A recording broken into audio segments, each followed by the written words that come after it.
بەناوی خوای گەورە سڵاوتان لەبێت بەڕێزان. وەفدی حکوومەتیێرم لەگەڵ چەند لایەنێکی سیاسی لە شاری سلێمانی کۆبەوە. نێچیروان بارزانی سەرۆکی حکوومەتیێرم ڕایگەیان لەگەڵ سەرجەم لایەنە سیاسیەکان کۆ دەبنەوە و ئامانجێم کۆبوونەوەنەش دەرچوونە لە قەیرانی ئێستا. بە میواندارێک لە بەڕێزان لە ئەستۆدیۆی سەرەکی دارا محەممەدەمین ئەندامی پێشووی سەرکردایەتی کۆمەڵی ئیسلامی، هەروەها لە هەولێرەوە کەریم بەحری ئەندامی پێشووی پەرلەمانی کوردستان تاوتوی ئەم پرسە دەکەین. سەرەتا راپۆرتێک دەمێن. وەفدێکی باڵای حکوومەتی هەرێمی کوردستان سەردانی شاری سلێمانی کرد لەگەڵ بزوتنەوەی گۆڕان و حیزبی سۆسیالیست دیموکراتی کوردستان کۆبوونەوە. لەبارەی ئەنجامی سەردانەکەش نێچیروان بارزانی ڕایگەیاند کۆبوونەوەکان ڕاوێژکارین، مەبەستیانە بۆچوونی حیزبەکان لەسەر چارەسەرکردنی دۆخی ئێستای هەرێمی کوردستان وەربگرن. کۆبوونەوەی ئەمڕۆی ئێمە لەگەڵ لایەنە سیاسیەکان بە مەبەستی تەقییمکردنی ئەو وەزعی ئێستایە. طبعاً دوو بۆچوون هەیە. بۆچوونێک باس لەوە دەکا کە ئێمە حکوومەتێکی کاتی دابمەزرێنین، حکوومەتێکی کاتی هەبێ. بۆچۆنێکیش ئەوەیە کە ئێمە هەوڵ بدەین بە زووترین کات هەڵبژاردن بکەین. ئێمە لەگەڵ لایەنەکان ئەمڕۆ لەگەڵ هەموو لایەنەکان باز دەکەین. بزانین باشترین ڕێگە چارە چییە بۆ ئەم وەزعە و دوای ئەوە خۆمان وەکو حکوومەت بڕیار دەدەین بە چ شێوەیەک تەسەڕف بکەین. هیچ هەتا ئێستا ئێمە سەردانی هەموو لایەنەکان دەکەین، دوای ئەوە نەتیجەی سەرداکانی خۆمان بۆ خەڵکی کوردستان ڕوون دەکەینەوە. بەڵێ لە دووسێ پرەنسیپی مهم هەمومان وەکو یەک بیر دەکەینەوە. یەکەم شت ئەوەیە دژی دوو ئیدارەین، دووهەم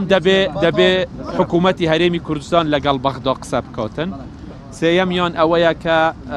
نابێت سەربەخ و هەر لایەنێک هەوڵ بداتن لەگەڵ هیچ شوێنە قسە بکە. ئەندامێکی وەفدەکەی گۆڕان ڕایگەیاند کۆبوونەوەکەیان لەگەڵ وەفدەکەی حکوومەت ڕاوێژکاری بووە و بۆ چارەسەرکردنی کێشەکانیش پاکێجێکی سێخاڵیان لەبارەی پێگێنانی حکوومەتێکی کاتی و ئەنجامدانی هەڵبژاردن و پێگێنانی وەفدێک بۆ گفتوگۆکردن لەگەڵ بەغداد داوەتە وەفدەکەی حکوومەت. ئەوە یەکێک لە مەرجەکانە. ئێمە بۆیە داوای حکوومەتی کاتیەکەین لەبەر سێ خاڵ. یەکێک لە خاڵەکانەوەی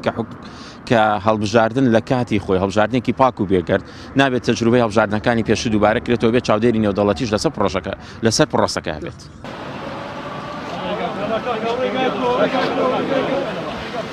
دوا بە دوای گۆڕان وەفدەکەی حکوومەت سەردانی ماڵی جەلال تاڵەبانی کرد و پاشانیش لەگەڵ حیزبی سۆسیالیست دیموکراتی کوردستان کۆبوونەوە. لەبارەی ئەنجامی کۆبوونەوەکەش محەممەد حاجی مەحموود ڕایگەیاند ئەوان نە لەگەڵ هەڵوەشاندنەوەی حکوومەت و نە لەگەڵ درێژکردنەوەی تەمەنی پەرلەمانیش بوون، بەڵکو بە وەفدەکەی حکوومەتیان وتووە دەبێت بە زووترین کات هەڵبژاردن ئەنجام بدرێت. ئێمە خۆمان لەگەڵ ئەوە نەبووین، نە حکوومەت بۆی درێژکرێتەوە نە پەرلەمان، لەگەڵ ئەوەی انتخابات کرێت لە پێش انتخاباتی عێراق لە مانگی 2-3دا انتخاباتی کوردستان کرێ، پەرلەمانێکی نوێ حکوومەتێکی نوێ هەڵبژێرێتەوە. لەبەرەم پێمایە بەو هەژمانگە هیچ شتێک ناکرێ، ئەو هەژمانگەی کە دایەناوە نە چارەسەرەکرێ نە ئەگەنە نەتیجە، بەڵام انتخاباتێک هەموو شتەکان سفرەکاتەوە و پەرلەمانێکی نوێ حکوومەتێکی نوێ هەڵبژێرێتەوە. بەهۆی ئەنجامدانی ڕیفراندۆم و کاردانەوەکانی حکوومەتی ناوەندیەوە هەرێمی کوردستان ڕوبەڕووی شکستێکی گەورەی سەربازی و سیاسی بووەتەوە و دەسەڵاتدارانی هەرێم نیوەی خاکی کوردستانیان لەدەستداوە. سەرڕای ئەوانەش نێچیروان بارزانی ڕایگەیاند ئامادە نین حکوومەت هەڵبوەشێنەوە، چونکە ماوەی حکوومەتەکەیان کاتیە و کار بۆ ئەنجامدانی هەڵبژاردن دەکەن. لە بەرامبەریشدا کۆمەڵی ئیسلامی و بزوتنەوەی گۆڕان پێیان وایە کابینەی هەشتەمی حکوومەت شکستی هێناوە و توانای ئیدارەدانی کێشەکانی نییە، هەر بۆیە پێداگری دەکەن لەسەر پێگێنانی حکوومەتێکی کاتی تا هەڵبژاردنێکی خاوێن ئەنجام بدات. ئیحسان سابر کەناڵی ئاسمانی پەیام سلێمانی.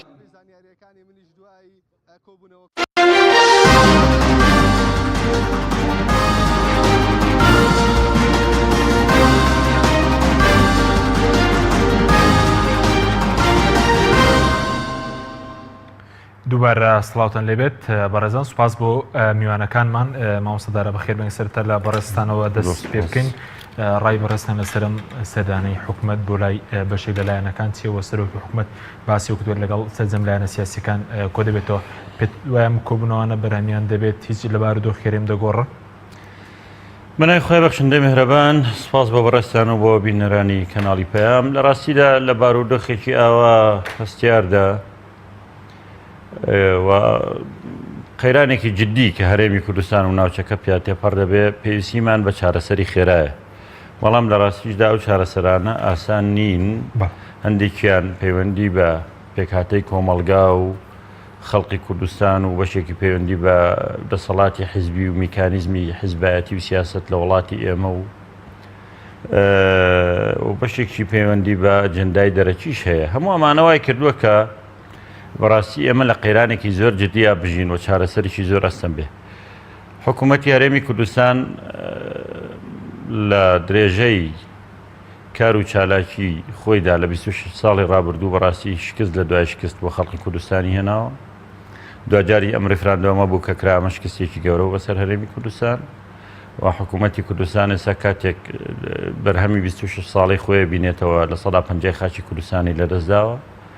چەندین میلیارد دلار قرزدارە بێمتمانەی لەلایەن خەڵکەوە هەیە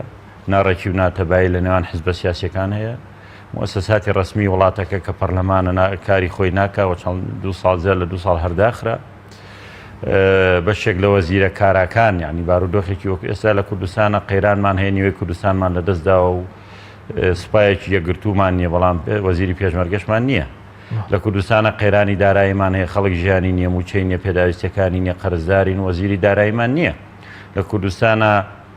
سەرچاوی داهاتی ئەمە سامانی سروشتەکانە وەزیری سامانە سروشتەکان بوونە و دیارنی و کەس نازانێت لەکوێ چەند داهاتەکەشی پێشتر هەرنا دیار بووە ئەمانە هەمووی قەیرانی گەورن لە هەرێمی کوردستان کە ئەمڕۆ هەیە بۆ چارەسەرکردنی ئەم قەیرانە ئەم حکوومەتێکی ئێستا هەیە بەغدا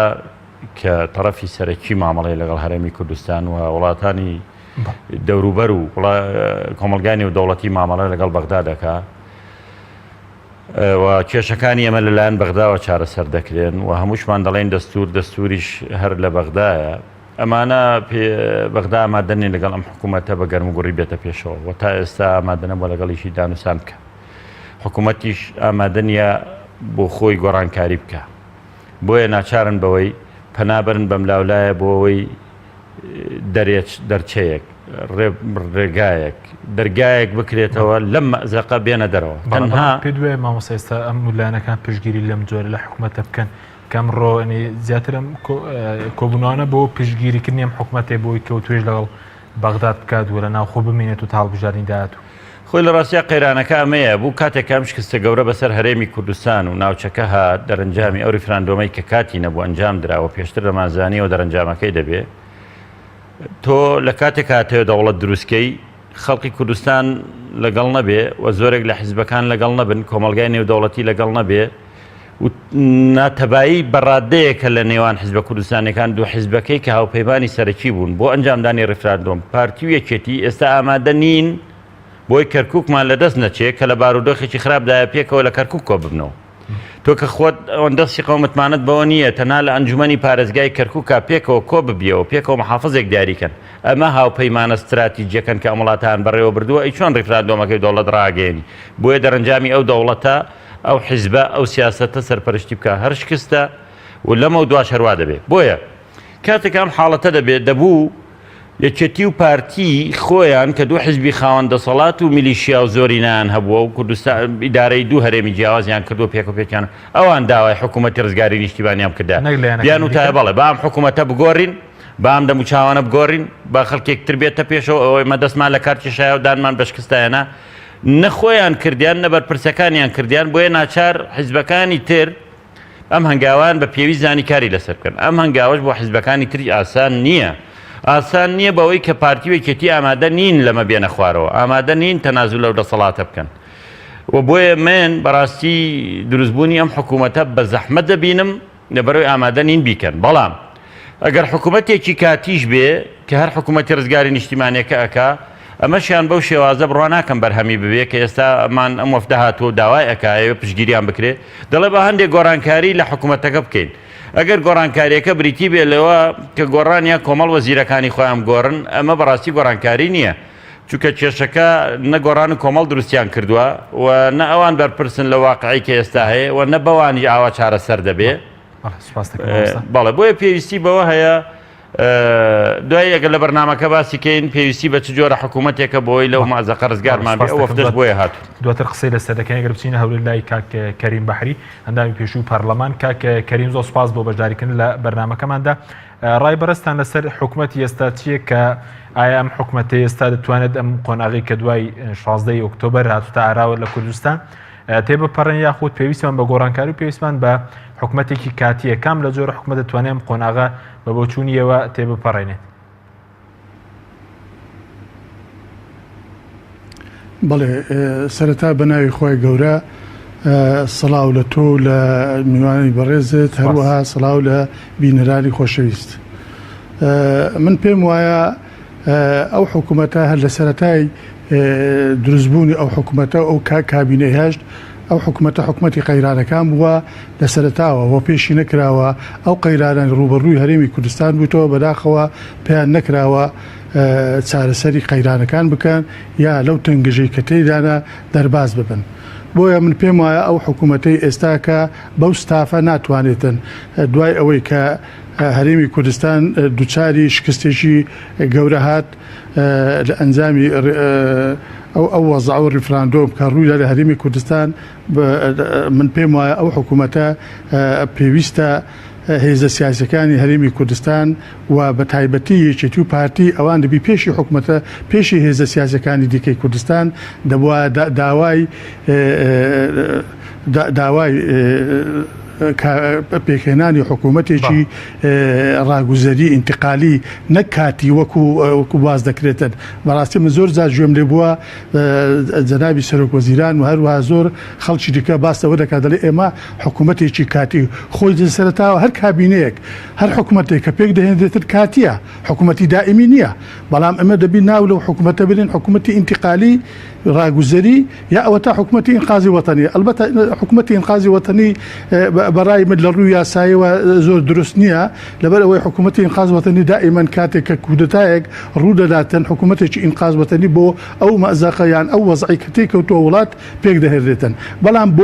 بۆ ئێمەمانە بۆ ئێمە وەکو هەرێمی کوردستان بۆ ئەوەی لەو قۆناغا دەرباز بن بۆ قۆناغێکی تر پێویستە حکوومەتێکی ڕاگوزەری ئینتقالی پێک بهێنرێتن و ئەو حکوومەتەش ینی مەرزیە خۆ من ناڵێن بە گۆڕینی دەموچاو حکوومەتێکی دیکە بەڵام ئەو حکوومەتە دەبێت بەرنامەیەکی نوێ بۆ خۆی دابنێتن و پەرلەمانی کوردستان دەبێت ڕۆڵی هەبێتن لە دروستبوونی ئەو حکوومەتە ڕاگوزەریە و دەبێت بەرنامەی ئەو حکوومەتەی دادێتن سێ مەهامی سەرەکی بگرێتە خۆ. یەکەمیان ئەوەیە دەبێت بژێوی خەڵکو و باری ئابووری کوردستان بەرەو باشتر برن. ئەوە خاڵێکیان خاڵی دۆمیان ئەوەیە دەبێت تیبێکی پسپۆری شارەزای نەک حزبی بیتن. یعنی ئەو تیمە ئەو وەفدا دەبێت وەفدێکی نیشتیمانی بیتن پێک بهێنرێتن و پەرلەمانی کوردستان لەلایەن پەرلەمانی کوردستانەوە تەفویض بکرێتن ڕێگەی پێ بدرێتن دەسەڵاتی پێ بدرێتن بۆ ئەوەی بتوانێت بە باشتری شێوە لەگەڵ حکوومەتی بەغدا گفتوگۆ بکە لەسەر هەموو مەسەلەکان بۆ چارەسەرکردنی ئەو قەیرانانە کە لە نێوان هەولێر و بەغدادا هەیە. خاڵی سێم لە بەرنامەدا پێویستە ئەو حکوومەتەی کە پێک دەهێنرێت حکوومەتی ئینتقالی دەبێت لە بەرنامەکەیدا کاری وا بکە کە بۆ مەسەلەی هەڵبژاردننی داهاتووی کوردستان هەرێمی کوردستان کە بە شێوەیەکی نەزیه و پاک ئەو هەڵبژاردنە ئەنجام بدرێتن هەروەها لیستی دەنگدەران دەبێت پاک بکرێتەوە لە کەم و کوڕەکان. بەڵێچوونی بەرز کە دەڵێ ئەم حکوومەتێکی ڕاگوزەر دروست بکرێت سێر کێ بێەوەی کە بژێوی خەڵک چاک بکرێت و توێژ لەگەڵ بەغداد کە لەژێر ڕۆشنایی پەرلەمانی کوردستان کار بۆ هەڵبژاردنێکی پاک بکات لە داهاتوودا. ئەم حکوومەتە ئێستا کە هەیە کە ناتوانێت ئەمە بکات یعنی ئەو سێ ئەرکە جێبەجێ بکات تا ماوەیەکی دیکە؟ نەخێر من پێشی ئاماژەم پێدا بە قسەکانمدا ئەو حکوومەتەی ئێستاکە بەڕاستی بەو شێوەیە بەو بێبەرنامەیە هەیەە من پێم وایە کە بۆتە سەبەبی زۆرێک لە قەیرانەکان دوای ئەو شکستە قەیرانی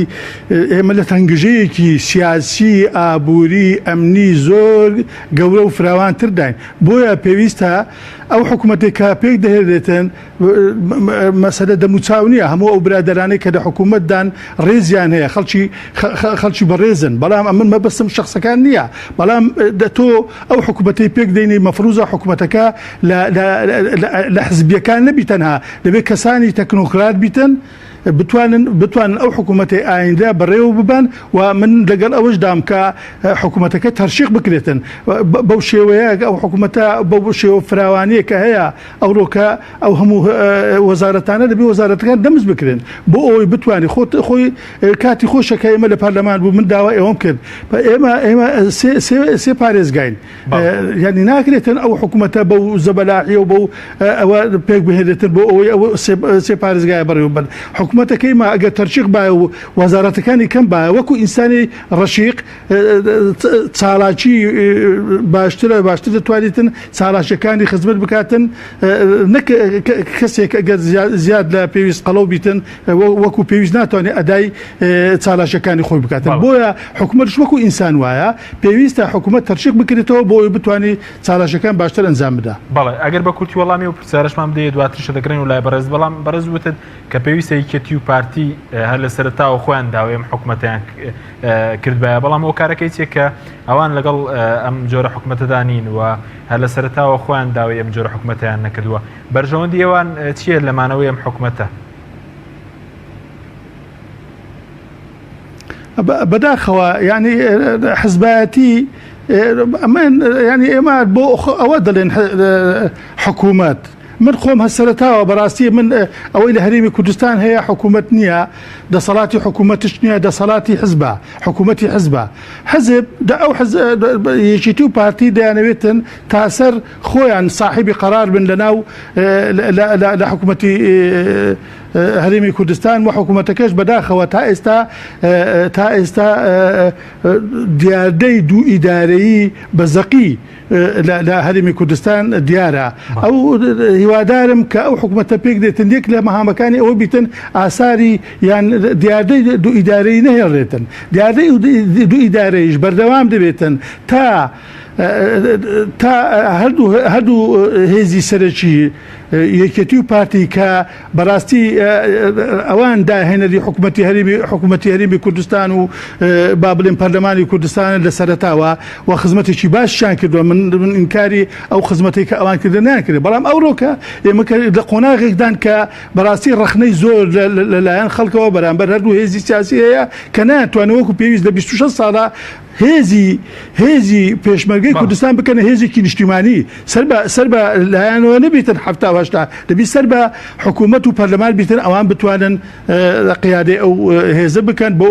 زۆرێک لە کێشەکان کە ئێستا دروست دەبن لە حتا لە نێوانیەتی و پارتیشکە هەیە ئەوە سەبەبی ئەوەیە کە هەردوو لا هێزی تایبەتی و بۆ ئاسایشی تایبەتی و دەستگای تایبەتی بەخۆیان هەیە ئەوەش بەڕاستی ناکرێتن تاسەر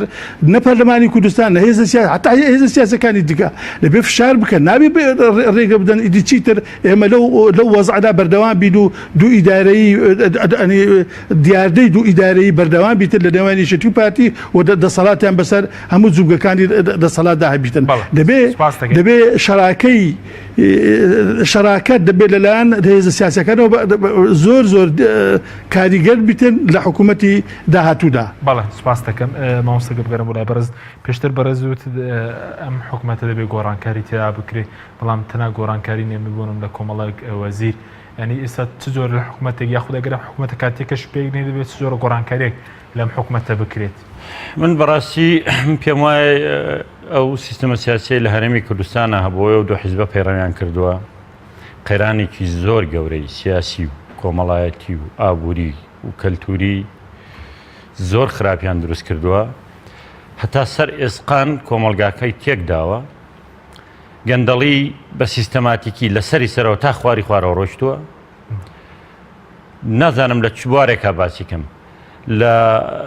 ئەفسەر و پلەداری بێشەهادە باسیەکەی لە خەڵقی ناکەفو لە شوێنی کەفودانراوە باسەکەی باس لەوە ئەکەی سەدان هەزار معاشخۆری بندیوار هەیە باس لەوە ئەکەی لە 5 ملیۆن کەس 1.5 ملیۆن معاشخۆریان داناوە باس لەوە ئەکەی هەر دەسەڵاتی حیزبی هەیە باس لەوە ئەکەی یاسا سەروەر نییە لە هیچ شوێنێکی ئەم وڵاتە بۆیە ئەزمونێکی ئەوەندە خراپیان داهێناوە ڕاستکردنەوەشی زۆر زەحمەتە یعنی ئاسان نییە حەزەکەم ئەو ڕاستیە بڵێم ڕاستکردنەوەی کاتی ئەوێ ماندووبوونی ئەوێ لێبڕانی ئەوێ کۆمەڵگایەکی هوشیاری ئەوێ پشتیوانی خەڵکی ئەوێ گەر وانە بێ بە ئاسانی ناکرێ ئێمە لە ڕاستیدا کێشەمان لەسەر نەفەرەکان نییە هەر ئەم نەفەرانە بێنین و بگۆڕین من لەوایە پشتیوانی کاکەریمەکەم کە ئەڵێ ڕاستە بە گۆڕین دەموچاوەکان کێشە حەل نابێەوە کێشە لە دەموچاوەکان نییە بەتەنها بەڵام لەوایە لەگەڵ نیم کە بڵێم خزمەتێکی گەورەیان کردووە و یەکێتی و پارتی و هەندێکم و کوڕیشیان نەبووە نەخێر هەر لە سەرەتاوە کۆمەلگاکە سەقەت بووە حەزەکەم بزانی وای لێ هاتووە فەرموو ئەو کەس ئەو حکوومەتی ڕزگارێنی نیشتیمانی ئەمڕۆ دروستە بێگەرێکێتی و پارتیشی تیانە بێ هەر گۆڕان و کۆمەڵی ئیسلامی و یەکگرتو چێکە هەیە کە تا ئێستا لە حکوومەت تا پێشتر ڕۆڵیان نەبوو هەر بە ناو وەزیرێکیان هەبوویان نەبووە چۆن دەتوانن بێن موچەی 200 هزار کەس ببڕن خوانش هەمووی خەڵقی وڵاتەن و خێزاندارن و تازە دانراون چەندین کەسیان بە پلەی جۆراوجۆر خانەنشین کردووە یاسایی بێ و نایاسایی بێ کراوە و ئێستا چۆن چارەسەریەکەی بۆیە لە ڕاستیدا پێویست بەوەیە پێش هەموو شتێک ئێمە لەسەر کۆمەڵێک پرەنسیب ڕێککەوین من ئەم وەفتەی ئەمڕۆ هاتووەڵێ پێمان باشە لەسەر ڕێککەوتوین هەر حکوومەت دانووسام کا لەگەڵ بەغدا بێ وابێ بەڵام نەک ئەمها تەنا لەبەرەوە بێ ئێستا حکووم بەغدا وەک پێویست مامەڵە لەگەڵ حکوومەت ناکە حیزبەکانەوە کەستان نەچێ بۆ بەغاوا ئێمە با مامەڵە لەگەڵ ئێمە بکەن ئەمە نا کۆمەڵێک بنەما هەیە بێ ئەم وڵاتی لەسەر دروستکەینەوە ئەوی شەوەیە ئایا ئێمە ئەم هەرێمامانەوێت لەسەر سیستەم بڕوایان سیستمی نەبێ ئەگەر سیستمی هەبێ بێ پەرلەمان هەبێ ئەگە پەرلەمان هەبێ بێ پەرلەمان باڵاترین دەسەڵات بێ لە هەرێما ئەوە سەرۆکایەتی هەرێمیش نەما پەرلەمانێک نەتوانێت یاسا بۆ سەرۆکی هەرێم دانێ و نەتوانێت تعدیلی یاساکەی بکاو پەرلەمانێک نەتوانێت چاودێری حکوومەت بکاو پەرلەمانێک ئاگای لە داهاتی ئەم وڵاتە نەبێ و پەرلەمانێک نەتوانێت وەزیرێک بانگهێشت بکاو پەرلەمانێک نەتوانێت گۆڕانکاری لە کابینەیەک بکە پەرلەمانی چی با بڕیار بدەین پەرلەمانێکی کارامان هەبێ و بتوانێت ڕۆڵی خۆی ببینێەوە ئەو بڕیار بدا ئەم حکوومەتە کارنامەکەی چۆنە و ئەو پەسەندی بکە و ئەرکی ئەم حکوومەتە چییە ئەم حکوومەتە ڕاگوزەرە ڕزگاری نیشتیمانی هەرچی دروزە بێ ئەبێ بەڕاستی لە ڕێی پەرلەمانەوە بکرێ ئەم پەرلەمانە تا ئێستا نیمانە بێ ئەمە بکرێت دوو ئەبێ یاسا سەروەر بێ لە هەموو شوێنێکە بەڕاستی بەس لە وڵاتی ئێمە بەس یاسا سەروەر نییە کاکە ئێمە ریفراندۆمێکمان کرد ڕێگا نەدا لە پەرلەمانەوە دەنگی پێ بدرێ هەتا دوایی هەندێک حیزبیان کۆ کردەوە وەرن ئەو بڕیارمان داوە ئێوەش تازە دەنگی بۆ بدەن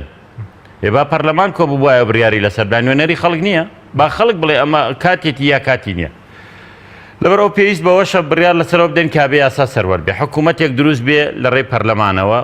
پەرلەمان سەرپەرشتی بکە و پەرلەمان چاودێری بکە و فعلەن ئەم حکوومەتە حکوومەتی حیزبی نەبێ تێکەڵ بێ لە حیزبی و لە تەکنۆکرات چونکە بە هەردوولایەن نەبێ بە زەحمە دەکرێت و بەشێکی نیوەی حزبی بێ و نیوەی خەڵکی تەکنۆکرات و بێلایەن بێ بە شارەزا بە لە ئیشەکە و پشتیوانیش بکرێن چۆ بەداخەوە لە ملاوانەی خەڵکێک تەکنۆکرات بێ ئەگەر حزبی نەبێ پشتیوانی نەکرێ و پرۆسەکانی تیا سەرکەوتو نەبێ ئەگەر ئێمە توانیمان ئەمە بکەین لانی کەم ئەم با بڵێن حکوومەتێک دروستکەین ناوی ئەنێن ڕاگوزار ناوی ئەنێن کاتی ناوی ئەنێن هەرچی ئیشی چەند مانگێک بێ ئەویش بەڕاستی خاڵی من لەگەڵەوە نیم بە هیچ شێوەیەک باز لە هەڵبژاردن بکەین بۆ چارەسەری ئەم قەیرانە هەر هەڵبژاردنێک بکرێ ئێستا ئەم حکوومەتە شکستی خواردووە شکستەکانیشی دیارن بەرنامەکانی سەرکەوتونە بۆ کۆمەلگاکەی بەرەو قەیران بردووە ئەوەی کە هەیە هەموو ێزانین چۆنە دەرەنجام بە ملیارات دۆلاریش قەرزارین و خەڵقیش موچەی هەیە موچەی چەند مانگێک پێش ئێستاوە نەگرتووە بەرحاڵ هەڵبژاردن ئاوا بکرێ هەر ئەم حیزبە دەرەچنەوە کە ئێستا حاکمن ئەو کاتە شەرعیەتێکی تازایان دەبێ شەرعیەتێکی جەماوەریشیان دەبێڵەن با بێمە هەڵبژێردراوین ئێمە زۆرینەین ئەبێ کەوا بێ خەڵک متمانەی بە ئێمەیە ئێمەش هەرم سیاسەتەی پێشووی زانین کە کردومانە و ئەمەش لەدەست نادەین ئەو پەڕی ئەگەر هەندێک گۆڕانکاری ڕووکەش بکەن بۆیە من لەگەڵەوەم حکوومەتی ڕاگوزەر دروست بکرێ ئەگەر هەر ئەمانەی ئێستاش بن هەر ئەم سەرۆکی حکوومەت و جێگرەشی بێ لەبەرەوەی دوو حیزبن حەقی خۆشیانە ببن ئەگەر ئەوانیش ببن بەس دەبێت کارنامەیەکی نوێ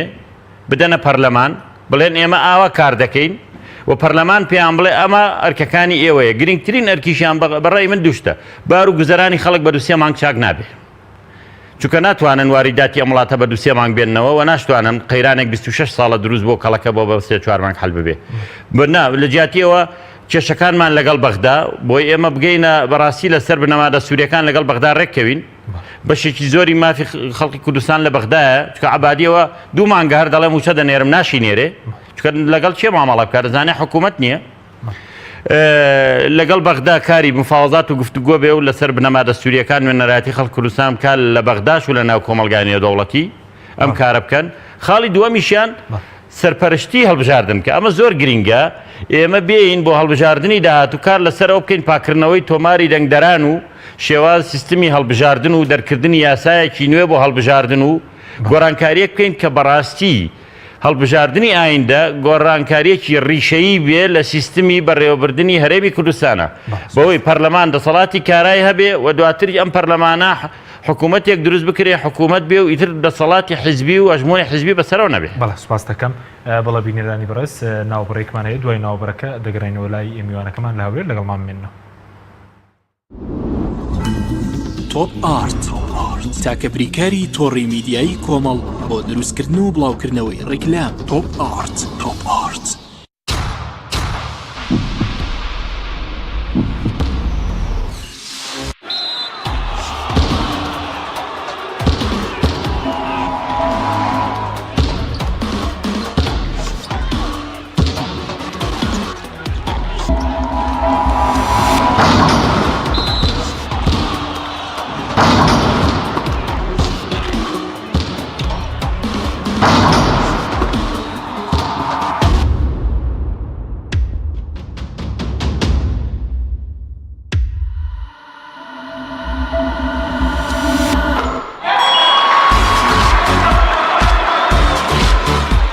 سەرکەوتنە گەورەیە تەنها شیری وشکی ئاڵتونسای تەمێکی ڕاستەقینە و 100% سروشتی نۆشی کەو هەمیشە بە بەهێزی بمێنەرەوە.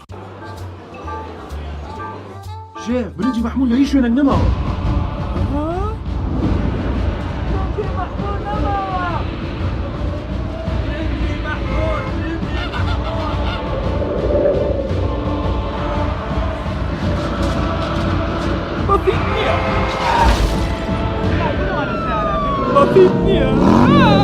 بسيط نية آخر بسيط نية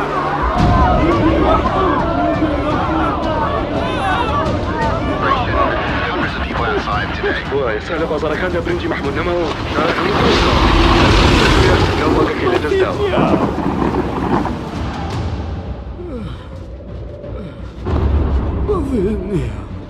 بسيط نية شابوريا کاک ئێمە چاوەڕێی تۆین. باشە باش ئەوەی بینیمان تەنها خەوێ بوو نهێنی خواردنە خۆشەکانی شێڤوریا لە جێی خۆی ماوە ئەگەر برنجەکەت مەحموود بێت هەموو شتێکی تر باتیتە. کۆمپانیای چای نوێ کۆمپانیای چای نوێ هەستا بەکردنەوەی کارگەی فۆم بە ئەمێری پێشکەوتوو کە توانای دابینکردنی مادەی فۆمی هەیە بۆ هەموو کوردستان. لەم کارگەیە هەموو جۆرە فۆم و ڕنگ و قیاسێک بەرهەم دەهێنرێت. ئەم کارگەیە کاریگەری دەبێت لەسەر بژانەوەی ژێرخانی ئابووری و هەستانەوەی کەرتی پیشەسازی لە کوردستاندا. کۆمپانیای چای نوێ بۆ بەرهەمهێنانی فۆم. کۆمپانیای دنیا دیکۆر.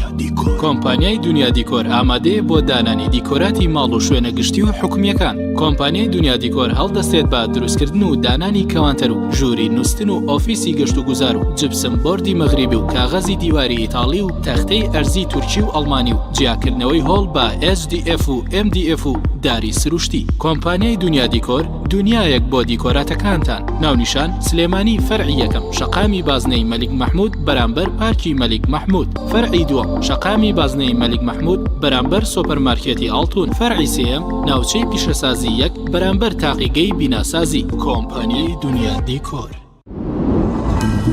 تۆپ ئارت تاکە بریکاری تۆڕی میدیایی کۆمەڵ بۆ دروستکردن و بڵاوکردنەوەی ڕیکلام. تۆپ ئارت.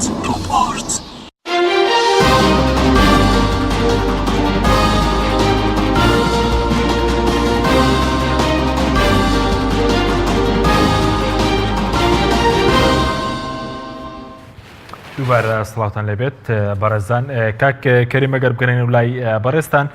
سەبارەت بەوەی کە ئەمڕۆ لە سەردانەکەیدا سەرۆکی حکوومەت باسی لەوە کردو بۆ چوونەیە بۆ چارەسەری دۆخی هەرێم یەکەمیان ئەوەیە کاڵبژاردن ئەنجام درێ ئەوەش کە حکوومەتی کاتی پێک بێنێ بەس بۆ مەسەلەی هەڵبژاردنەکان ئەم حکوومەتە ئێستا ئەگەر بەردەوام بێ دەتوانێت کار بۆ هەڵبژاردنێکی پاک بکرێت لە هەرێمی کوردستان کە بێتە ڕێگە چارەیەک بۆ دەربازبوون لەم قەیرانە ئێستا؟ نەخێر من بەڕاستی من پێم وایە دەبێ ئەو حکوومەتە بە هەموو شێوەیەک بۆی بتوانن لەو قەیرانانە دەربازمان بێت ینی وەکو ئەولەویات دەبی کارنامەیەکی نوێ ئەو حکوومەتە هەبیتن سەبارەت بە مەسەلەی هەڵبژاردنەکان مەسلەی کۆمیسیۆنە مەسلەی پاکردنەوەی تۆماری دەنگدەرانە مەسلەی ئەو ڕۆژشێنانە حتا مەسلەی ئەو جیهازەیە کە ئێستا عێراق حکوومەتی عێراقی ئێستا جیهازێکینە مەسلەی دەنگدانی ئەلکترۆنی دەبێت حکوومەتی ئەو حکوومەتەی ڕاگوزەری یا انتقالی کە دەبیەکە لە مەهامەکانی ئەوە بیتر کە ئەو جیهازە بێدیتن و ئەوان ئەو کارانەی بۆ مەسلەی هەڵبژاردنەکان دەکرێتن بۆ ئەوی سەرکەوتوو بە شێوەیەکی پاک خۆ لە هیچ دنیادا من قەناعەتمە لە هیچ دنیادا نییە ینی تۆ هەڵبژاردنێک بکەی 100% هەمووی ئەوە دەرسی بەرز بەلای کەم بەو شێوەیەی کە ئەوەندە ساڵەیە ئێمە ئەوە ئەنجامە هەڵبژاردنەکان ئەنجامە دەین با بەو شێوەیە نەبیتن با هەر کەسە و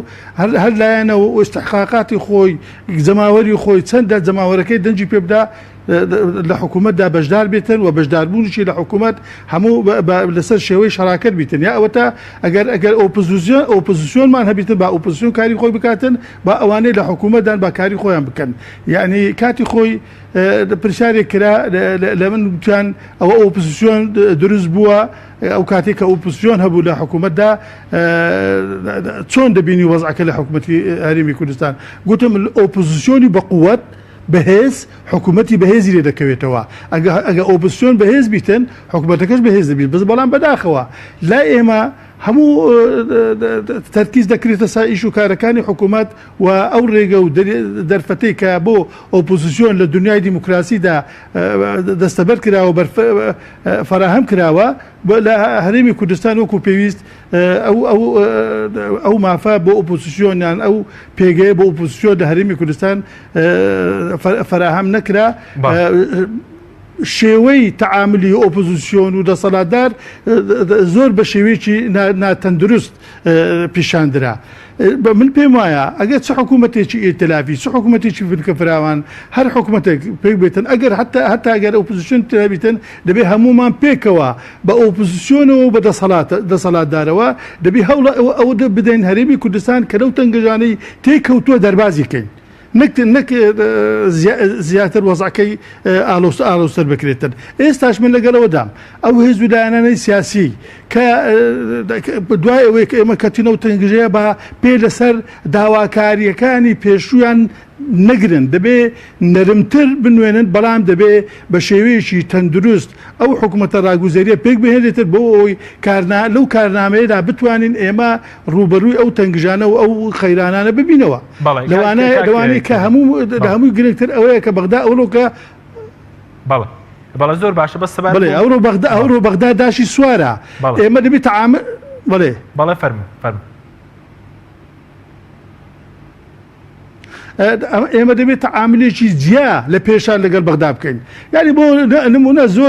زۆرێک لە بەغدا زۆرێک ئێمە دەڵێن دەستوری عێراقی ئەوەندە مادانەی خەڵقی دەستور کردووە منیش وا دەڵێم حکوومەتی عێراق حکوومەتی بەغدا پێشێلی دەستوری ئەو دەستورەی کردووە کە ئێستا هەیە ئەوەی لە ساڵحی خۆیتە بە شێوەیەکی ئینتیقائی پیادەی دەکاتن ئەوەی لە ساڵحی هەرێمی کوردستانە و گەلی کوردستانە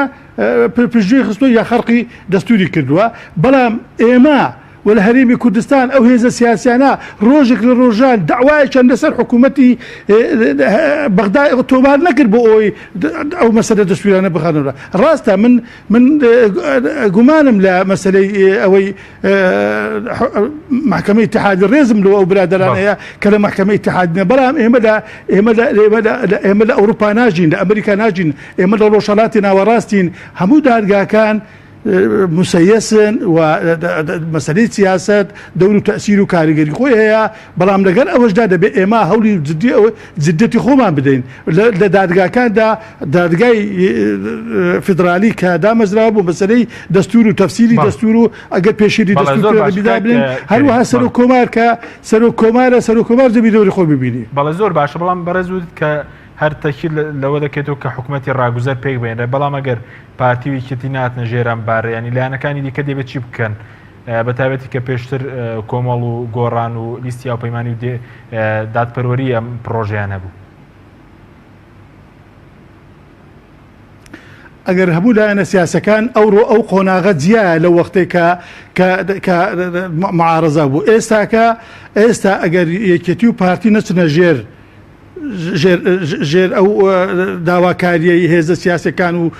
داواکاریگەری کوردستان من پێم وایە زیانێکی زۆر بە بەربەوەن دەکەوی پێشی ئەوە بەبەر خەڵکی کوردستان و هێزە سیاسەکانی دیکە بکەویتن لەبەر ئەوەی دەبی یەکێتی و پارتی خۆیان داوا بکەن کە حکوومەتێکی وا دروست بکرێتن ئەوەی بە هەردوو هێزی سیاسی بە تەنیا بامل نەدەنە بەر ئەو بەرپرسیارەتە دەبێت هەموو هێزە سیاسەکان بێنە ناو حکوومەتێکی فعال بۆ ئەوەی مل بدەنە بەر پرسیارەتێ ئەگەر سەرکەوتن بوو با سەرکەوتن بۆ هەمووان بیتن ئەگەر شکستش بی بە هەمووان مەسەلەی شکستەکان بەبەرکەویتن ئەوان دەبی لە خەڵکی دیکە پەرۆشتر بن بۆ مەسەلەی پێکێنانی حکوومەتێکی ڕاگوزەر و هەروەها سەرکەوتنی ئەو حکوومەتە ڕاگوزەرە بۆ قۆناغی دادێتن. بەڵێ ئەگەر ئێستا نانە ژێربار پارتی و یەکێتی دەبێت لایەنەکانی دیکە چی بکەن بۆ نمونە چیان لە بەردەمدایە دەبێت چی بکەن چ فشارێک دروست بکەن. البته ئەوەی من نییە من ڕێنیشانی هێزە سیاسەکانی دیکە بدەم بڵێم ئێوە دەبێ وا بکەن بەرامبەر بە یەکێتی و پارتیوانە هێزە سیاسەکان دەبێ ئێستاکە وەکو خەڵێفی هەنگ دەبێت جم و جۆرێکی مستەمر لە نێواندا داهبی کۆبوونەوەی بەردەوام لە نێواندا دابی دیالۆگ و حێواری بەردەوام لە نێوان هێزە سیاسەکان دابی بۆ ئەوی بتوانن پێکەوە لەگەر یەکێتی و پارتی بێن نەژێر ئەو داواکاریە کە ئەوان دەیانەوێتن بۆ وەزعی کوردستان لەو تەنگژەیە کە تێکەوتۆ دەرباسکەن. بەڵێ سوپاس دەکەم مامۆستاگەر بۆرە مولای بەڕێز سەبارەت بەوەی کە ئەمڕۆ سەرۆکی حکوومەت باسی لەوە کە ئەوان دەیانەوێت لە زووترین کات هەڵبژاردن ئەنجام بدرێت بەڵام لە واقعیدا ئەماسی پێ دەکرێت بۆ نمونە کۆمیسیۆن لە حوتێ مانگەوە داوای کردوکەوە دەیەک بۆ هەڵبژاردن دەستنیشان کرد نامەیەکی فەرمیارەسی حکوومەت و پەرلەمان تاکو ئێستا وەڵامی نەدراوەتەوە. لە ڕاستیدا و داوای کۆمیسیۆن من پێم وایە هەر لەسەر داوای هەردوو حزبی خاوەندەسەڵات بۆی مۆزوعی حکوومەتی ڕزگاری نیشتیمانی و ڕاگوزەر لەبار ببرێ بۆیش وەڵامیان نەداوەتەوە نەوێ جەولەیە بکەن لەگەڵ حیزبەکانە بزانە ناخوا ئەنجامی کۆبوونەوەکان چی دەبێت دواتر بڕیار لە هەڵبژاردی پێشوەخت دەدەن. من بە بۆ چوونی خۆم لەگەڵام حکوومەتی ڕاگوزەر دروست ناکەن و لایەنەکانی تریش ئەگە پشتیوانی جەماوەریشیان هەبێ بەڵام هێشتا هێز و دەسەڵاتی ئەوان نییە فشار بخەنە سەر یەکێتی و پارتی ناشتوانن فشاریان لێ بکەن کە حکوومەتی ڕاگوزەر دروست بێ دوجار دێنە سەر هەڵبژاردنیش بەو شێواز و بەم یاسایی ئێستا و بۆ میکانیزمەی جاران لە بەرژەوەندی ئەو دوو حیزبێک گۆڕانکاری ناکە. بەڵام من دەرەنجامی ئەمەی من باسانێکی پاک بکرێت خواستێکێ تۆماری دەنگدەران پاک بکرێتەوە کەوان دەڵێن دەمانەوەی لوسیجارن بکرێت ئەبێ لانی کەم داواکاری ئەم لایەنانە لە حکوومەتەوە بێ حکوومەت دەبێ بزانێ بەرپرسە لە وڵاتێک میلەتێک کە میلەتی کووردە خەباتی دایان ساڵە و سەدان ساڵی ئێمە ئەمڕۆ لەبەر دەستی ئەوانە ئەوەی ریفراندۆم کرا و ئەنجامەکەیشی هەرچی بوو هەر ئەوە بوو کە ڕۆیشت و دەرەنجامیشی شکستێکی گەورەمان خۆت بەڵام ئێستا بەچی چارەسەری ئەمە زعاکرێ بەچی بارودۆخی خەڵک باشەکرێ بەچی ڕوبەڕووی قەیرانەکان دەبینەوە کە هەیە ئەمیش ئەوەیە بێن حکوومەتێکی بەهێز دروستکرێت گوێ بۆ خەڵک بگیرێت گوێ بۆم لایەنانە بگیرێت حکوومەتی حزبی نەبێ من کێشەم نییە لەسەرەوەی من پێم وایە کاگنێچیروانیش و کاقوبادیش هەردووکیان گەنجن و لە دنیا باش تێگەن و باشیش ئاگایان لە گەندەڵیەکانە ئەو نهێنی و ئەسرارانەی هیچ حیزب و کەسێک پێی نازانێ ئەم دوو بەڕێزە لە ناو حیزبەکانی خوا ناگایان لێتی بەڵام و حەزیشیان بە گۆڕانکاریە بەڵام دەبێت کە دێنە پێشەوە خاوەنی بڕیار بن ڕێ حیزبەکانیان ڕێگان لێ نەگرێ کە دێنە پێشەوە بەڵێنێگە دەن بەم حیزبانە و گوێیان بۆگرن ئەبێ ئەوان بڕیار بدەن چونکە لە دیوەخانی حزب بابەتێکێ دەتوانن گوێ بۆ حیزبەکانیان نەگرن لە پێناوی باشکردنی ژیانی خەڵک لە پێناوی ئاشتەوایی نیشتیمانی گوێ بە حیزبەکانیان نەگرن لە پێناوی ئەوەی ئەم مافەکانی خەڵک بگەڕێتەوە ئێمە بەم حاڵی ئێستامان مافمان بۆ ناگەڕێتەوە بەغدا دەڵێم و چانێرم بەس بۆ نییە لەبەرەوە ئێمە خۆمان نین پەرتەوازین ناوماڵی خۆمان ڕێک نەخستووە کەرکووک پارێزگاری کوردانین و عبادیش ڕێگر نابێ و بەڵام ئێمە خۆمان نین پارێزگاکە دانێنەوە ئێمە خۆمان نین ئەگەر خەڵقی کورد لە خورمات و قەتڵ و عام ناکرێ و دەریش ناکرێ و حەچی شعبیش دەردەکەین و دەژڕاتەوە هەر بە شەڕیش نا بەس بەڕاستی ئەمە خۆمانی نەجناسا پشتیوانی نێودەوڵەتیش بۆ کورد هەیە بە زەقی دەیبینین بەڵام ئێمە لە پێناوی ئەمە دەبێت بەم دوو حیزبە لەسەر و هەموو خشانەوە من باز لەم دوو زاتە ئەەکەم کە نێچیروان بەرزانی و قوبات تاڵەبانین کە ئەمانە بەرپرسن لەوەی خۆیان بێنە پێشەوە و خۆیان بەڕاستی بە جدی نوێنەرایەتی حیزبەکەشیان بکەن کە داواکاری ئەم حیزبانە بە هەند وەربگیرێ بەوەی کە کاری جدی بکرێ پێشەوەی مەوعیدی هەڵبژاردن دیاری بکرێ ئەو میکانیزمەی کە هەموو لایەک داوایەکەین ئاوا هەڵبژاردن بکرێ بگوێمان لەوە نەبێت چەند کورسی زیادەکەین یا کەمەکەین دوای هەمومان بێکە ڕوبەرووی قەیرانەکان بینەوە لە برەوەی ئاوان نەبێت ناتوانین ئەو داوایانەی خەڵک جێبەجێکەین چونکە ئێستا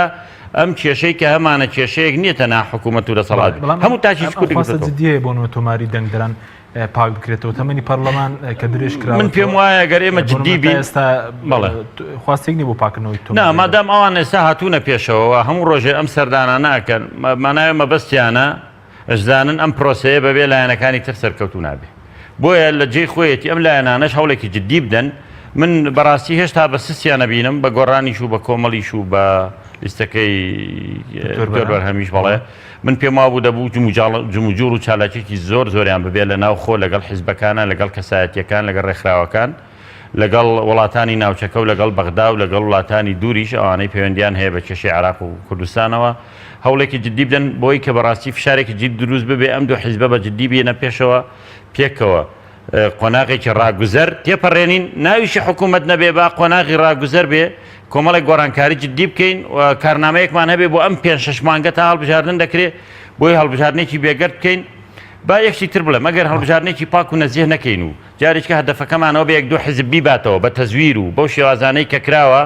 و هەمان سیاست پەیڕەوکەینەوە هەرچی سەر بە حیزب بوو معاشی بینێ ئەم قەیرانێکی ئێستا 26 ساڵە دروست بۆ ئێستا پێگەیشتوین و خەڵکی خستۆتە قوڕە و خراپترە بێ بۆیە هەر کەس حاکم بێ ئەگەر پێشتر گەندەڵترین حیزبیش بوو بێ ئەبێ جارێکتر ئەو هەڵانە دووبارە نەکاتەوە ئەجینا بەڕاستی نەخوا ڕەحمی پێکە و پاشان مێژوو ڕەحمی پێ ناکە و دوجاری ئەم میلەتە ڕۆژێکە بێت لە خەوی غەفڵەت خەبەری بێتەوە سزایان بدا باچی تر ئەم میلەتە نەچەوسێنینەوە بەڕاستی بەرپرسیارەتێکی مێژووی لەسەر هەمومانەیە گوێ بۆ یەکتری بگرین بە دوای شکاندن یەکتریان نەگەڕێن کەریم کاتشمان کەمەوە سەبارەت بە مەسلەی ئەم حکوومەتە کەمڕۆ لە سەدانی بۆ لایەنسەکان باس لەوە کراوە کە تەنها حکوومەت تێرێم وەفت لەگەڵ توێژ لەگەڵ بەغداد بکە پێتان وایە لایەنەکان لەسەر ئەم حکوومەتە ڕێک دەکەون یاخود ئەوەی کە پێویستە حکوومەتی ڕاگوزەری پێک بێنێرە بۆی بە یەک ریزی مامەڵە لەگەڵ بەغدا بکەیت من پێم وایە ئەو سیستەمەی هەتا ئێستا ئەو 26 ساڵە کە لە هەرێمی کوردستان پەیڕەو کراوە و پیادە کراوە بەڕاستی سیستمێکی سەقەتە و ئێمە گەشتینەن ئاکامەکانی زۆر ترسناکەن پێویستە هێزە سیاسەکان بە تایبەتی یەکێتی و پارتی دەبێت هەمووان پێکەوە مل بدەنە ئەوەی کە سیستمی حکومڕانی لە هەرێمی کوردستان بگۆڕێت بۆ ئەوەی بتوانین ئێمە بە باشترین شێوە هەم داواکاریەکانی خەڵکو وەزعی کوردستان و دەلی کوردستان بەرامبەر دۆست و نەیار دەبێت ئێمە کورد بە سوڵەتێکی جوانتر پێشانی دنیا بدەین بەڕاستی ئەوەی ئێستاکە دەگوزارێ دەوڵەتە هێزەکانش بە تایبەتی ئەمریکا بەڕاشکاوی پشتیوانی لە هەردوو بەڕێزان نەچیروان بارزانی و قوبات تاڵەوانی کردووە بۆ مەسەلەی ئەوەی ئەو هەشت مانگانە بتوانن بە باشتری شێوە وەزعی کوردستان بەرەو پێش برن من پێم وایە ئەگەر بە هەمان شێوە و بە هەمان سیاسەتی پێش و حکومڕانی هەرێمی کوردستان بکەن من پێم وایە شکست دەخۆن بەداخەوە کە پێم خۆشە سەرکەون شکست دەخۆن بەرامبەر بنایارەکانمان بەڕاستی ئەگەر بەردەوام بێت لەسەر ئەو سیستمەی سەقەتەی ئێستا کە حکومڕانی کوردستانی پێدەکرێتن من پێم وایە نەک ناوچەکانی دەرەوەی هەرێمی کوردستان بەڵکو هەرێمی کوردستانیش خۆی لە ژێر هەڕەشە و لەژێر مەترسیدایە بۆیە دەبێت زۆر خەمخۆرانە زۆر بەوردی هەموو هێزە سیاسەکان لەسەر مێزی گفتوگۆدانیشن چارەسەری گونجاو و پێکهێنانی حکوومەتی ڕاگوزەر پێک بهێنن بۆ بەرنمەیەکی کورت بۆ ئەوەی هەتا دەگەینە انتخاباتی داهاتوو کە انتخاباتی داهاتوو دەبێت زۆر شت بکرێتن بۆ ئەوەی ئەو قەیرانانە تێپەڕینین و بە شێوەیەکی سەرکەوتوانە بتوانین ئایندەیەکی گەشت بۆ ملەتەکەمان دابین بکەین. بەڵێ زۆر سپاس بۆ بەڕێز کەریم بەحری ئەندامی پێش پەرلەمان کە لە هەولێرەوە لەگەڵمان بێ هەروە دارا محەممەد ئەمین ئەندامی پێشووی سەرکردایەتی کۆمەڵ ئیسلامی کە لە سۆی سەرەکی لەگەڵمان و سپاس بۆ بینەوە سپاس باوکارانم پاتان.